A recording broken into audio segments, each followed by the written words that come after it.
Puppet is also a tool, and it is something which is open source, right? Open source, which means free to use tool. Open source, correct? And this open source software you're using as a configuration management tool. Open source software as a configuration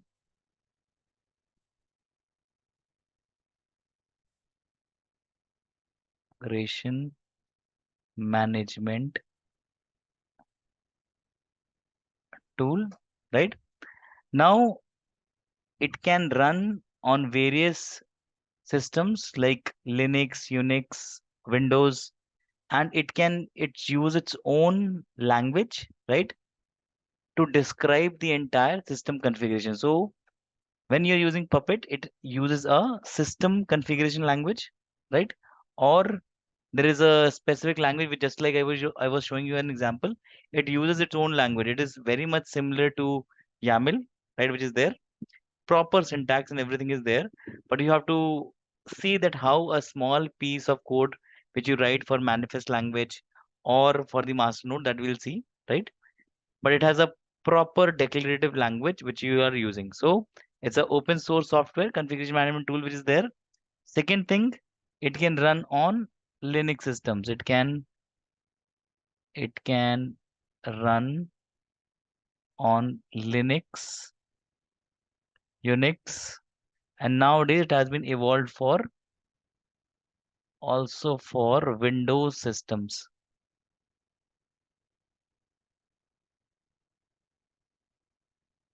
Correct? Also, since I was telling you about its own declarative language, so it uses its own declarative. Just like you have other languages, similarly it uses its own declarative language to describe system configurations.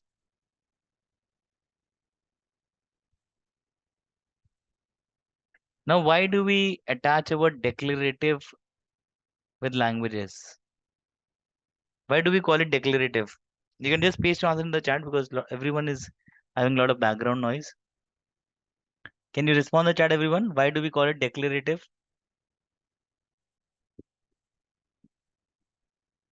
Come on, you can respond in the chat. Why do we call it declarative? C is a declarative language or not? C is a declarative language or not?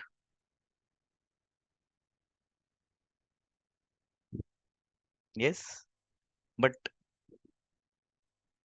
so instructions are given in your COBOL as well, right, Suresha? So why are we calling it as a declarative language?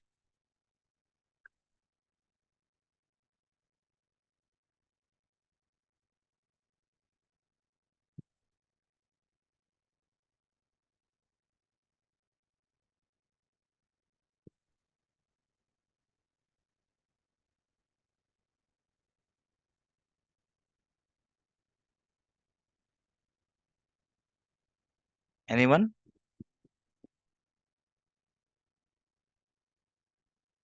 It indicates something. We declare variables. Okay. So variables we don't define in other languages.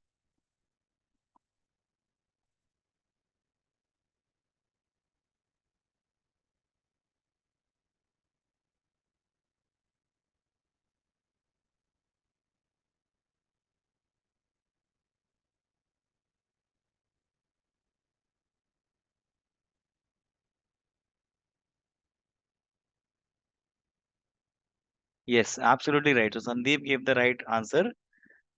You are looking for the final result, or what is the purpose of doing all the task?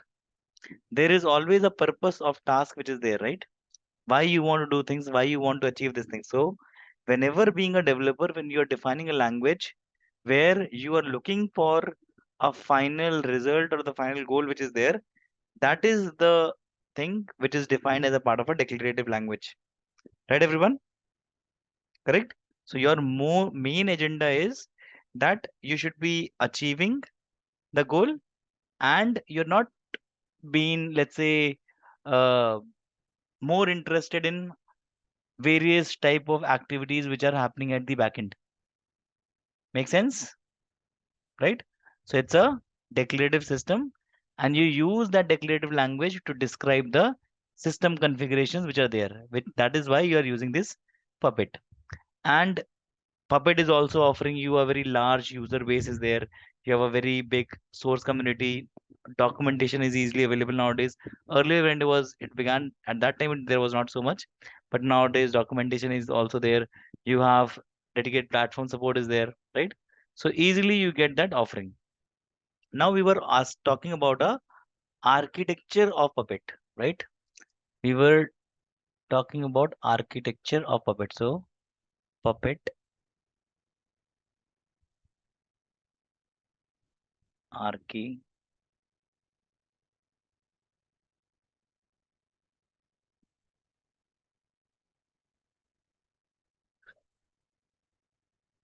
Now, when you're working on the Puppet architecture, the first thing is what?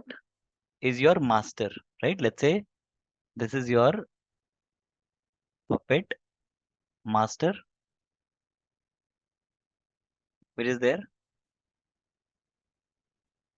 correct? And on the other side, what do you have? You have the Puppet slave nodes. You have Puppet slave nodes. Master and slave configurations are there, right? You have one master and one slave. So the first thing, as soon as you register yourself as a slave, right? So you will be sending your own machine metadata, right? So you will, as a first step, you will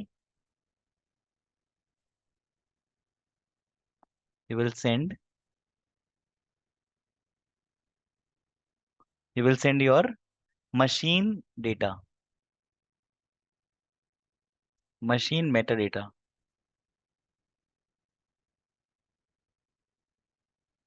correct?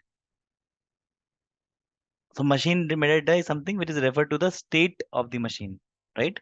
Machine data, or let's say, or state of, let's say, slave to the master. In fact, let me write complete. So puppet slave, uh, slave sends machine metadata or state of the slave to the master, right? Now, once master is receiving, once your master is receiving this data, so obviously it identifies that yes, there is a slave device which is there. And since it is a master slave architecture, this puppet architecture is what? There is a master. I'm writing it here as well. It is a master slave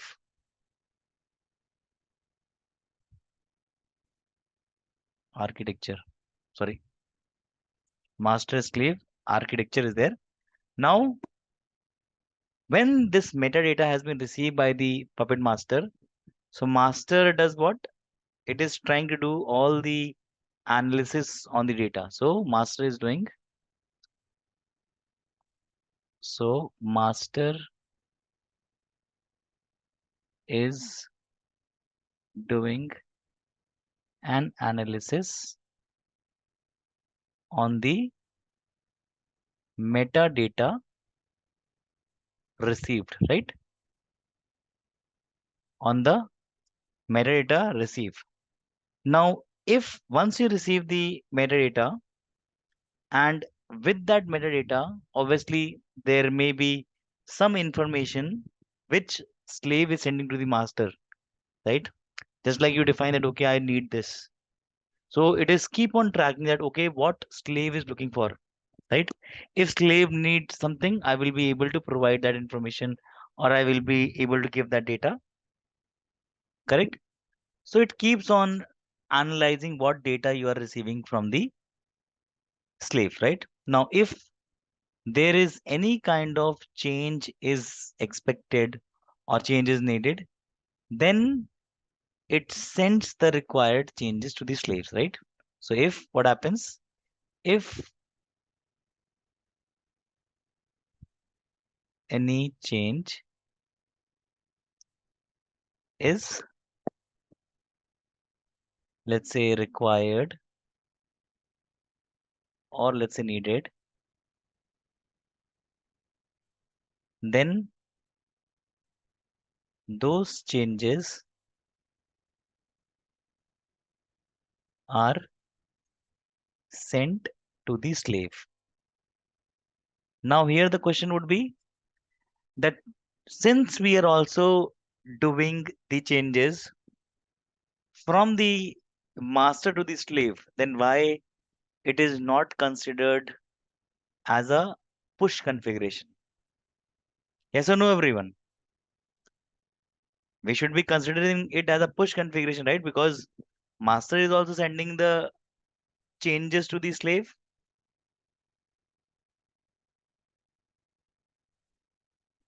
correct?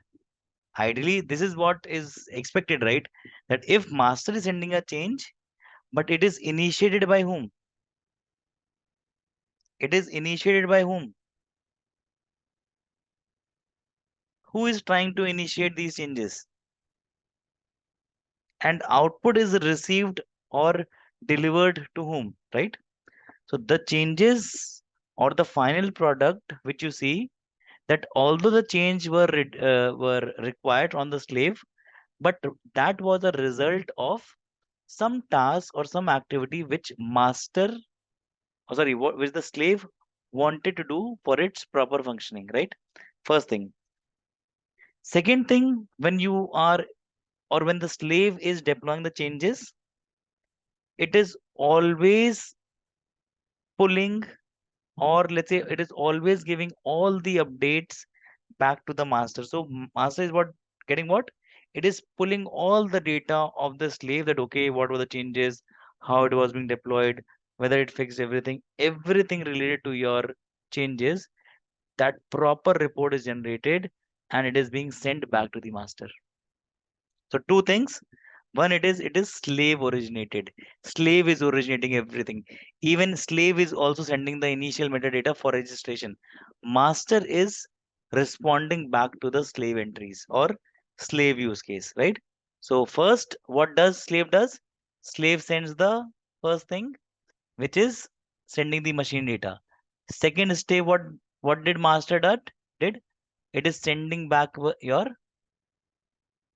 sorry, it is sending back the changes which puppet or the slave node was looking for. After that, once again, when everything was settled, everything was working fine, then again what this puppet is doing? Sorry,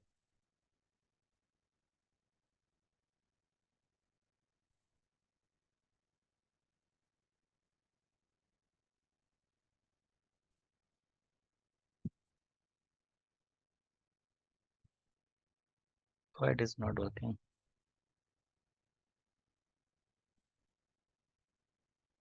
Okay. So now let's say here again, this originated from the slave and it is again going to the master.